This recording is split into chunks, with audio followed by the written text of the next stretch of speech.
10살 여아를 기준으로 월 약 53,000원이면 0순위에서 3순위까지 전부 담은 설계를 20년만 내고 30살의 납입이 끝나면 100세까지 보장을 유지할 수 있습니다. 태아보험이 30세 만기여서 100세 만기로 바꿔야 하는 분, 우리 아이 보험을 처음 알아보시는 분 상황은 다르지만 고민은 같습니다. 어떤 특약을 왜 넣어야 하지? 설계사마다 추천하는 게 다르고 맘카페 답변도 제각각입니다. 다 넣자니 보험료가 감당이 안 되고 빼자니 후회할 것 같은 생각이 드실 겁니다. 이 영상 끝까지 보시면 건강보험이 안 되는 4가지 영역을 채우는 특약 우선순위가 잡히실 겁니다. 자, 이전 영상에서 공개한 가입자 94%가 유지한 설계안의 영유아 버전입니다. 자잘한 수술비부터 3대 질환, 가족 간병까지 포함한 월 6만원대로 20년간 보험료 인상 없는 100세 만기 비갱신형입니다. 지금 이걸 잘 설계해두면 아이가 사회에 나갈 때 납입이 끝난 100세까지 보장되는 보험을 부모님들께서 미리 만들어 주실 수 있습니다. 자, 그럼 이렇게 반응이 좋았던 설계안 바로 공개합니다. 발병률이 높으면서 치료비 부담이 큰 암, 뇌, 심장 3대 질환부터 잦은 질환들을 효율적으로 메우는 특약까지 우선순위대로 나열했습니다. 실손이 기반이고 암, 뇌, 심장 진단금이 1순위, 수술비가 2순위, 비급여 암치료비와 가성비 특약이 3순위입니다. 4순위는 선택으로 입원비와 간병인, 골절 특약입니다. 0순위부터 4순위까지 보험 2개면 됩니다. 실손의료비 하나, 그리고 이 특약들을 담는 종합보험 하나. 여기서 중요한 건 이 설계안은 이만큼 내세요가 아니라 이 순서대로 채우세요입니다. 예산이 부담되시면 1, 2순위만 먼저 가입하셨다가 나중에 3, 4순위를 추가하시면 됩니다. 반대로 여유가 있으시면 일반암 진단금을 더 올리거나 뇌혈관 진단금을 높이셔도 됩니다. 건강보험이랑 실손이 치료비를 많이 커버해주는 건 아시죠? 그럼 종합보험이 굳이 필요할까요? 우리나라 건강보험제도 중 꼭 알아야 할 2가지가 있습니다. 첫 번째로 암이나 뇌, 심장 같은 중증 질환으로 급여 치료를 받으면 건강보험공단에서 치료비의 95%를 내줍니다. 내가 부담하는 건 5%예요. 두 번째는 내 소득 수준에 따라 치료비 상한선을 넘는 금액을 건강보험공단에서 돌려줍니다. 위 설명드린 우리나라 건강보험제도에 이어 흔히 실비라고 부르는 실손의료비는 병원에서 돈을 쓰면 일정 금액을 빼고 돌려주는 보험사에서 가입하는 보험입니다. 간단한 진료부터 치료비, 입원비, 약제비까지 가장 폭넓게 보장해줍니다. 입원이면 5천만원 한도 안에서 90에서 70%, 통원이면 20만원에서 30만원 한도 안에서 일정 금액을 빼고 돌려받을 수 있어요. 여기 진료비 영수증에 공단 부담금이라고 적힌 부분, 이게 건강보험공단이 지원해주는 돈이에요. 앞서 말씀드린 암 같은 중증 질환이면 급여 부분의 95%가 지원된다고 했던 게 이겁니다. 그리고 본인 부담금, 전액 본인 부담금, 비급여를 합친 환자 부담 총액, 이게 우리가 내는 돈입니다. 진료비 200만원이 나왔다고 하면 실손으로 2세대 기준 180만원 돌려받고 실제 부담은 20만원, 3세대 기준 160만원 돌려받아서 40만원 실제 부담하게 됩니다. 여기까지 보면은 별로 부담 안 되잖아? 싶으시죠? 그런데 구멍이 4가지 있습니다. 암은 비급여 진료가 꽤 많습니다. 하지만 앞서 말씀드린 건강보험제도들은 비급여에는 적용되지 않습니다. 대표적으로 중입자 가속기와 일부 항암치료제가 있습니다. 본인 부담 상한제 지급까지의 시차도 있는데요. 진료비가 1,000만원 나왔는데 상한제로 800만원 환급 대상입니다. 본인 부담 상한제로 돌려받긴 하는데 내년에 돌려줍니다. 그래서 보험사에 실손 청구하면 실손은 실제 손해본 걸 돌려주는 보험이기 때문에 본인 부담 상한제로 800만원 받으실 거라 실손은 중복 지급 안 됩니다 라고 하면서 200만원만 지급합니다. 800만원은 환급받을 때까지 내 돈으로 버텨야 합니다.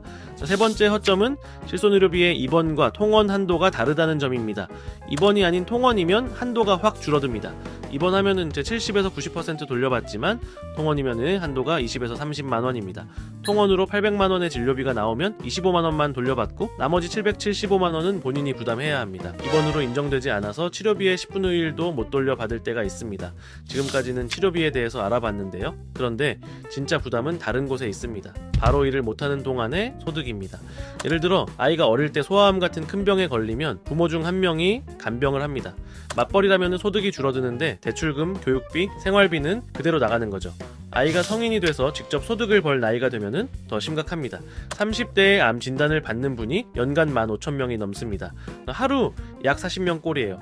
사회 초년생이라 모아둔 돈도 없는데 치료받는 동안 직장을 다닐 수가 없게 될 수도 있습니다. 실손으로 치료비 일부는 돌려받더라도 끊긴 소득까지 채워주지는 않습니다. 자, 가장 리스크가 큰 암부터 먼저 살펴볼게요. 자, 출시된 암 특약들이 많아서 다 넣자니 보험료가 너무 많고 안 넣자니 혹시 부족하진 않을까 이런 생각이 드는데요. 자, 표준안에 넣은 암 특약 3가지는 일반암 진단금 1순위, 비급여 하이클래스, 암주요 치료비 3순위, 항암중 입자방사선 3순위입니다.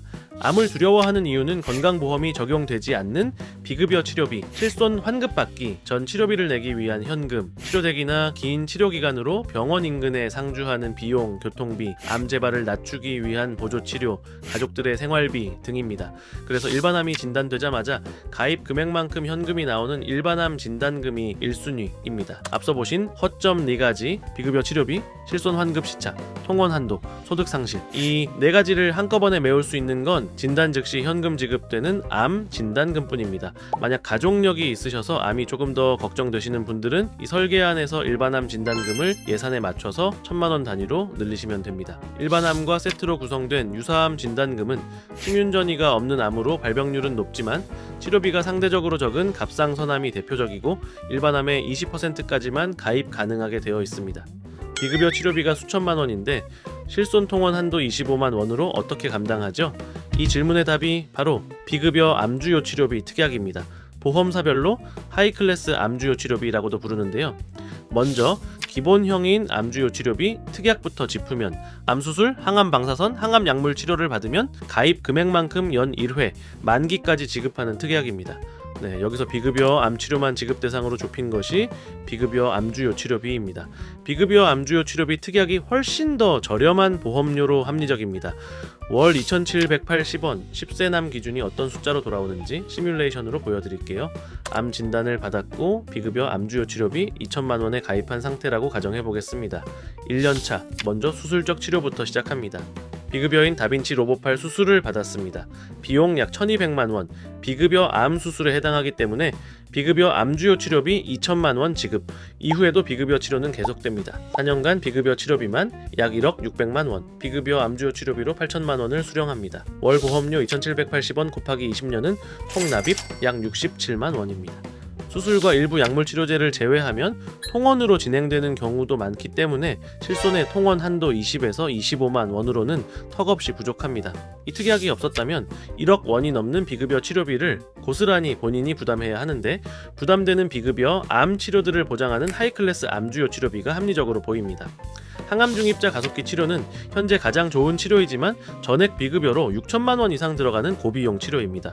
이 특약은 5천만 원, 보장에 월 약 1,000원 정도로 가성비가 매우 좋기에 3순위로 추천드리는 특약입니다. 이렇게 많은 암 관련 특약들이 있는데 어떤 근거로 저 3가지 특약을 추천하지? 라고 생각하실 수 있는데요. 암 치료 방법별로 치료비를 살펴보면 그 이유를 알 수 있습니다. 암 치료 방법은 크게 3가지로 수술, 방사선, 약물이 있는데요. 암 수술비 특약을 찾으시는 분들이 있는데 결론적으로 가성비가 좋지 않습니다. 암 수술 방법 중 관혈적 수술과 내시경 수술은 중증 질환 산정 특례 제도에 해당하는 급여 치료이기에 300만 원이 발생해도 5% 정도 부담을 합니다. 그리고 심평원 자료에 따르면은 평균 7에서 10일 정도 입원하기에 실손의 입원 한도로 70에서 90% 돌려받을 수 있습니다.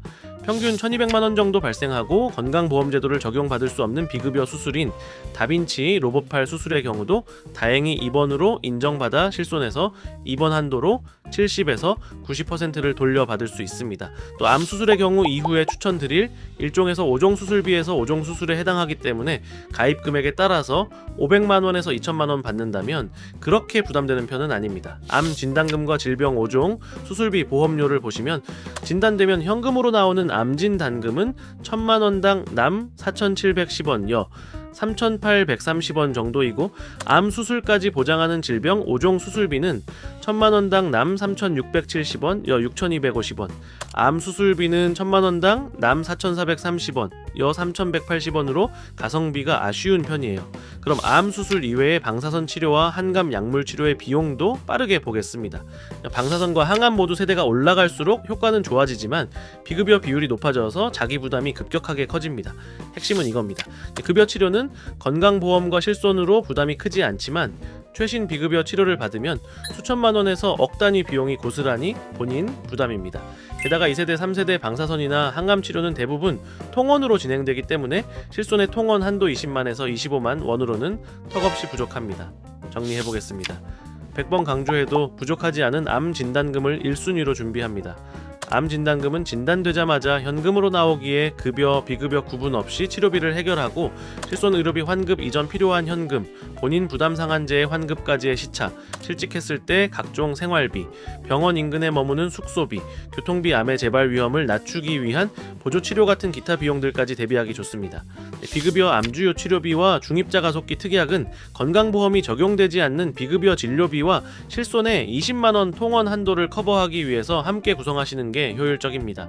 서울 아산병원 자료에서도 암 환자 90%가 통원으로 진료를 받는다는 통계가 있어 실손으로 모두 커버하기 어렵다는 것을 알 수 있습니다.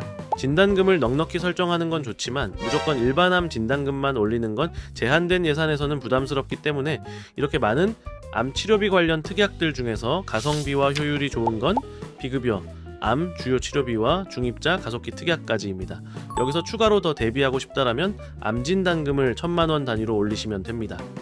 뇌혈관 질환 핵심 특약은 가장 넓은 범위인 뇌혈관 질환 진단금과 뇌혈관 질환 수술비입니다. 이제 통계를 보면 뇌졸중이나 뇌출혈의 평균 치료비가 1,200만 원에서 2,200만 원 정도 나옵니다. 여기에 중증 질환 산정 특례를 적용하면 본인 부담은 약 100만 원 수준이에요. 실손까지 있다면 병원비 부담은 사실상 거의 없다라고 보셔도 됩니다. 자, 그럼 이런 생각이 드실 겁니다. 나라에서 이 실비에서 치료비 다 해결해 주는데 왜 뇌혈관 진단금을 2천만 원이나 추천하시는 거죠? 각종 검사료나 병실이 없어 원치 않게 상급 병실을 사용하는 경우 같이 비급여 항목들로 몇백만 원 치료비가 더 발생할 수 있는 문제도 있지만 뇌질환은 후유증이 무섭습니다. 정도 따라서 몸 한쪽이 마비되거나 말이 어눌해지는 장애가 남아 환자 본인은 일을 못하는 경우도 발생합니다. 더 큰 문제는 배우자나 가족 중 한 명이 간병을 위해 같이 직장을 그만두어야 할 수도 있어요. 그리고 간병인을 사용하거나 장기간 요양 병원 입원을 하는 경우를 대비해 뇌혈관 진단금은 2천만 원을 추천드립니다. 범위는 좁지만 뇌졸중 진단금만 있으면 되지 않나요? 핵심 차이는 I67 기타 뇌혈관 질환의 포함 여부입니다. 자, 뇌졸중 특약에는 포함되지 않지만 뇌혈관 질환 특약에는 포함됩니다. 실제로 뇌경색 진단을 받으신 분이 당연히 보험금을 받을 줄 알았지만 보험사 제3자문 의료기관에서 I67 기타 뇌혈관 질환으로 판정하면서 진단금을 한 푼도 받지 못한 사례가 있습니다. 전체 뇌질환 환자 통계를 보시면 그 위험성이 보입니다. 기타 뇌혈관 질환이 전체의 31.5%로 큰 비중입니다. 뇌졸중 특약만 가입하면 이 31.5%를 통째로 놓치는 겁니다. 그런데 보험료 차이는 어떨까요? 남아 기준 월 600원, 여아 기준 월 1,480원 차이입니다. 월 1,000원을 아끼기 위해서 안전하다 느껴야 할 보험을 모험으로 만들 필요는 없다고 봅니다. 가장 넓은 범위인 뇌혈관 진단금 2천만 원으로 추천드립니다. 소아에게 이게 특히 의미 있는 이유가 있습니다. 모야모야병이에요. 질병 코드 I67.5 뇌혈관 질환에는 포함되지만 뇌졸중에서는 제외됩니다. 모야모야병은 소아에서 잘 걸리는 대표적인 뇌혈관 질환이에요.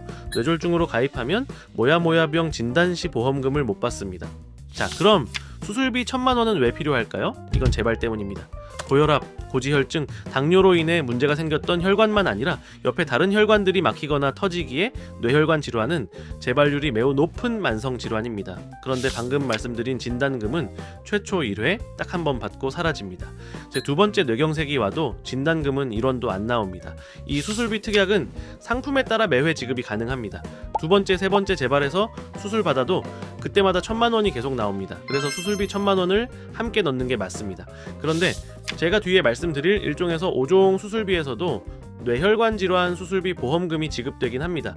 5종 수술비는 관혈 수술이라고 해서 직접 열어서 눈으로 보고 하는 경우 지급이 되고 3종 수술비는 내시경 수술을 통해서 직접 열지 않고 하는 수술일 때 지급이 됩니다. 요즘은 내시경 수술을 많이 진행하기 때문에 3종 수술비는 금액이 100에서 300만 원 정도로 가입 금액이 작아 별도로 내시경으로 수술을 하더라도 1,000만 원 지급되는 뇌혈관 수술비를 함께 권해드립니다. 심장 관련 진단금은 보장 범위에 따라 3단계로 나뉩니다. 제일 넓은 심장질환 특약, 다음으로 허혈성 심장질환 특약, 가장 좁은 급성심 근경색증 특약이 있는데요. 핵심 특약은 발병률과 수술 확률이 높은 I20에서 I25를 보장하는 허혈성 심장질환 진단금 1,000만 원입니다. 이렇게 말씀드리면은 두 가지 질문을 많이 받습니다. 자, 급성심 근경색증 진단비만 있으면 보험료 아낄 수 있다던데요. 이왕이면 가장 범위가 넓은 심장질환 진단비로 하면 좋은 거 아닌가요? 하나씩 답변 드릴게요. 협심증을 포함한 허혈성 심장질환 환자는 전체 심장질환의 약 46%를 차지합니다. 그런데 급성심 근경색증은 심평원 자료 기준 약 4%에 불과합니다. 대부분 급성심 근경색까지 가기 전 협심증 단계에서 병원을 찾고 스텐트 삽입술 같은 수술을 받기 때문입니다. 남아 기준 월 1,705원, 여아 기준 월 970원 차이입니다. 이 정도 차이로 40%의 핵심 보장을 포기하는 것은 합리적이지 않습니다.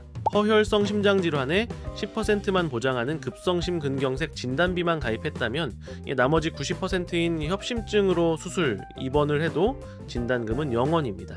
자, 그럼 허혈성 심장질환이 필수라는 건 알겠습니다. 바로 이런 질문이 나옵니다. 이왕이면 I 연고에서 I52까지 다 보장하는 심장질환 진단비가 제일 좋은 거 아닌가요?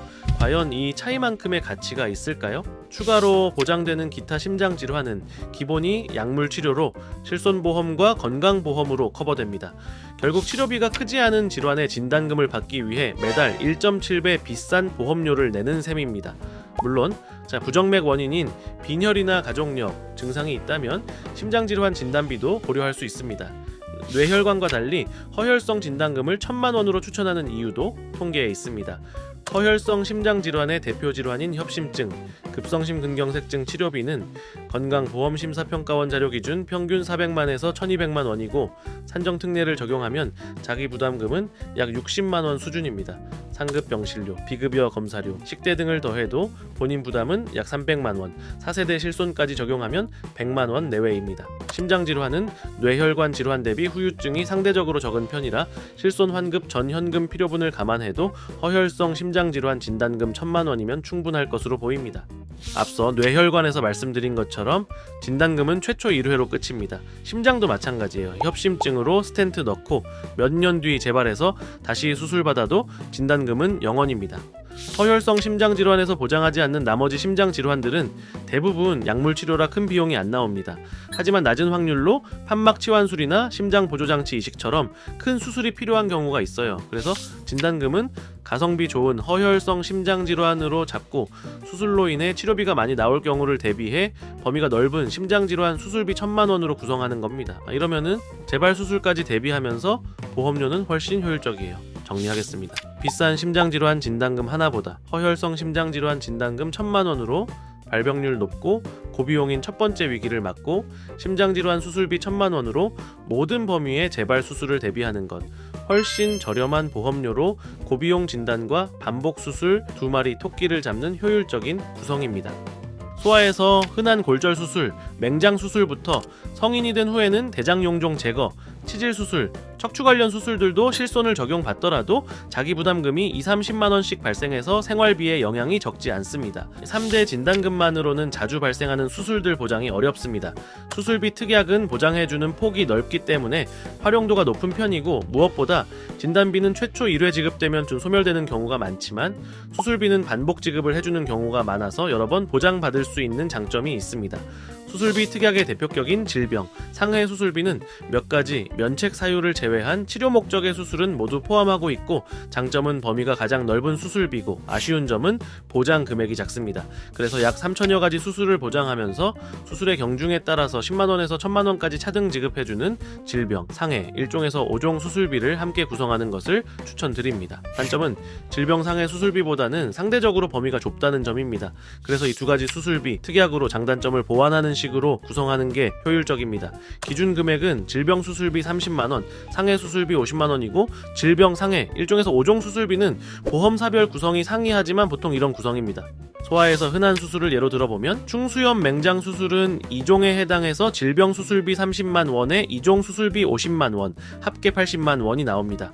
편도 수술은 1종이라 질병 수술비 30만 원에 1종 20만 원, 합계 50만 원. 자, 사시 수술도 1종으로 합계 50만 20만 원이에요. 실손으로 치료비 돌려받고 전객으로 이 금액을 또 받는 구조입니다. 상해 수술비 관련해서 이런 질문도 받습니다. 제가 듣기로는 상해사 5종 수술은 받을 확률이 낮으니 상해 수술비 50만 원과 상해 1종에서 5종 넣는 것보다 상해 수술비 100만 원만 넣는 게 낫지 않나요? 그럼 반대로 질문을 드립니다. 5종 수술을 할 정도로 큰 수술을 받는데 상해 수술비만 100만 원만 받아서 치료비 부족할 때 괜찮으신가요? 그리고 보험료 차이도 거의 비슷하기에 각각의 장점을 고려해서 두 가지를 같이 구성하시는 게 합리적입니다. 자, 말씀드린 수술비 특약 외에도 다른 수술비들도 있습니다. 자, 112대 수술비, 144대 수술비, 120대 수술비 같은 N대 수술비라고 불리는 특약들은 이 질병 수술비와 1종에서 5종 수술비에 모두 포함됩니다. 하지만 수술비 특약을 보강하고 싶으시면 N대 수술비를 추가하시면 됩니다. 자, 대부분의 보험사에서 수술비 특약만 따로 가입하기는 어렵고 보통 다른 특약들과 함께 구성해서 가입 가능하게 합니다. 보험사 입장에서 실제로 실손 다음으로 보험금을 가장 많이 수령하는 특약이 수술비 특약으로 손해율이 높기 때문입니다. 경증 보장이 축소되는 5세대 실손이 곧 출시되면서 13년 4월 이전 가입자분들을 제외한 다른 분들은 경증 수술들은 앞으로 더욱 자기 부담이 늘어날 것으로 보입니다.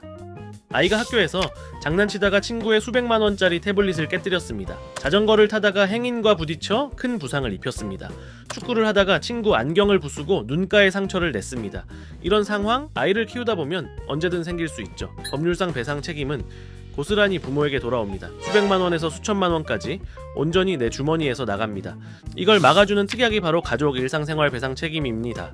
본인이나 주민등록상 동거 가족이 일상생활 중 뜻하지 않은 실수로 다른 사람의 신체나 재산에 피해를 입혔을 때 1억 원 한도 내에서 자기 부담금을 제외하고 실손 보상합니다. 자, 질병상의 특약은 아니지만 제가 실손 의료비 다음으로 꼭 넣어야 한다라고 말씀드리는 필수 특약입니다.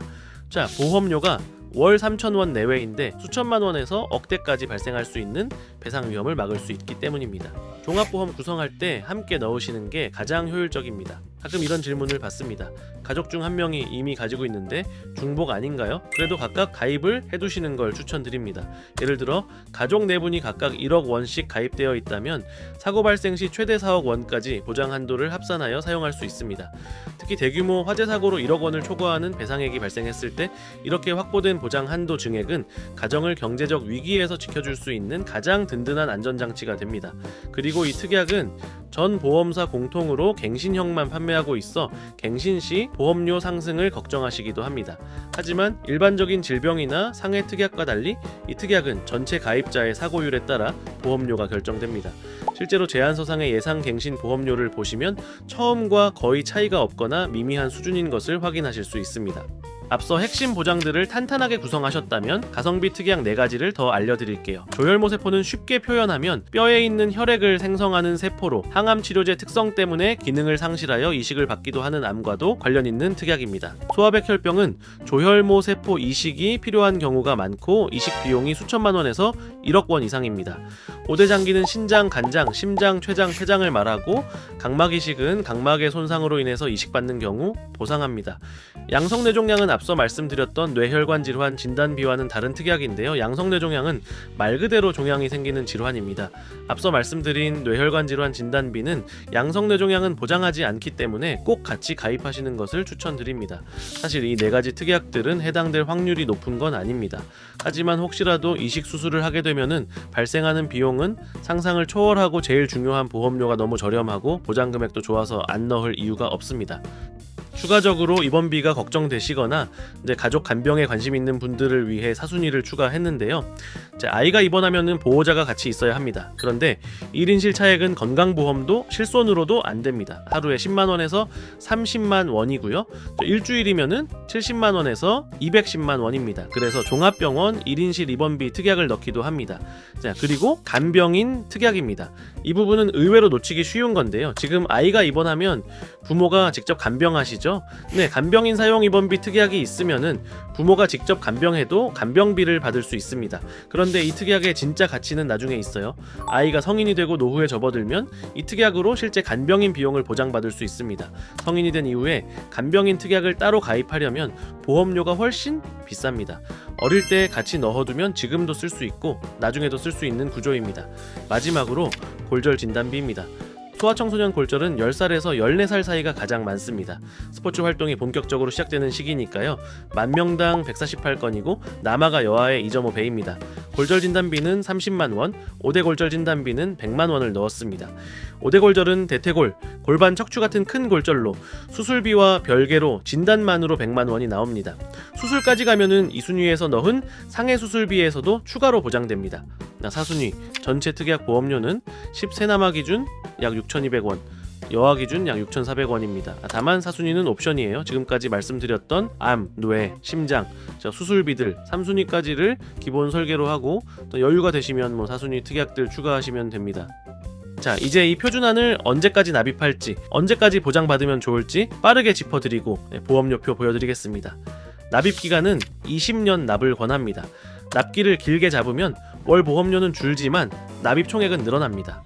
20년 납이 적절한 균형점이에요. 만약에 보험료가 부담되신다면 납입 기간을 30년 납으로 늘리시는 것보다는 앞서 말씀드린 대로 특약들 우선순위를 고려해서 순위가 높은 특약들을 먼저 갖추시고 나중에 자녀가 후순위의 특약들 몇 가지를 추가하시는 걸 추천드립니다. 만기는 100세를 권합니다. 성인 종합보험은 90세 만기를 많이 선호하시는데 소아보험은 100세 만기로 설정하시는 분이 많습니다. 90세와 100세의 보험료 차이는 약 10% 정도인데 90세 이후에 보장이 끊기면 그 시점에 새로 가입할 수 있는 보험이 없습니다. 아이가 어릴 때 가입해두는 만큼 100세로 잡아두시면 평생 보장입니다. 통계청 자료 기준 2072년 예상 기대 수명은 남성 89.5세, 여성 92.7세입니다. 기대 수명이 계속 늘어나는 추세를 감안하면 100세 만기가 더 안전한 선택입니다. 물론 90세 만기로 보험료를 아끼시는 것도 선택이긴 하지만 소아보험은 100세 만기로 추천드립니다. 그러면 이 설계안이 실제로 얼마인지 보겠습니다. 어린이 보험은 건강고지형 상품을 선택하시는 걸 권해드립니다.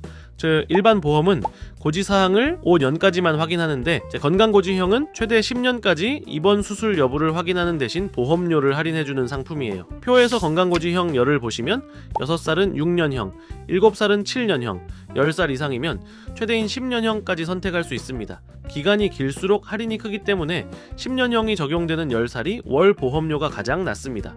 그러면은 10살 때 가입하는 게 제일 싸지 않나요? 이렇게 생각하실 수 있는데 무사고 전환 제도가 있습니다. 6살에 6년형으로 가입하더라도 1년간 입원이나 수술이 없으면 다음 해에 7년형으로 전환됩니다. 무사고가 유지되면 8년형, 9년형, 최종적으로 10년형까지 결국 10살 가입과 동일한 할인까지 올라갈 수 있는 구조예요. 무사고 전환을 적용한 총 납입액을 비교해보면 결과가 달라집니다. 월 보험료는 10살이 가장 낮지만 무사고 전환으로 할인이 단계적으로 올라가기 때문에 20년간 총 납입액은 6살 가입이 가장 낮습니다. 10살 가입 대비 약 150만 원 차이예요. 10살 여아를 기준으로 가정해볼게요. 월 약 5만 3천 원으로 0순위에서 3순위까지 전부 담은 설계를 20년만 내고 100세까지 보장받는 구조입니다. 30살이면 납입이 끝나죠. 예산이 부담되시면은 3순위까지만 먼저 가입하셔도 됩니다. 남아 기준 월 약 5만 원대에서 시작할 수 있고요. 나중에 4순위를 추가하시면 됩니다. 여기에 앞서 말씀드린 4순위까지 추가하고 싶으시면 10세 남아 기준 약 6,200원, 여아 기준 약 6,400원이 추가됩니다. 자, 여기까지 정리하면 건강보험 사각지대를 기준으로 0순위 실손부터 3순위 비급여 암치료비까지 우선순위대로 채운 설계입니다. 이제 어린이 종합보험에 뭘 넣어야 하는지, 왜 그 순서인지 아셨을 겁니다. 다만 보험은 가입이 끝이 아닙니다. 실제로 보험금 300만 원만 받고 끝날 뻔했는데 설계사가 약관을 확인하고 검산해서 1,300만 원을 추가로 찾은 사례도 있습니다. 가입 이후에도 보험금 청구부터 보장 점검까지 계속 관리해줄 수 있는 설계사가 중요합니다. 회사별 최저가 비교와 기존 보험을 고려한 개인화된 설계가 필요하시면 보험노드 설계사에게 맡겨주세요. 가입 후에도 보험금 청구부터 지급 금액 검산까지 함께합니다. 설명란 카카오톡 링크로 편하게 문의주세요. 시청해주셔서 감사합니다.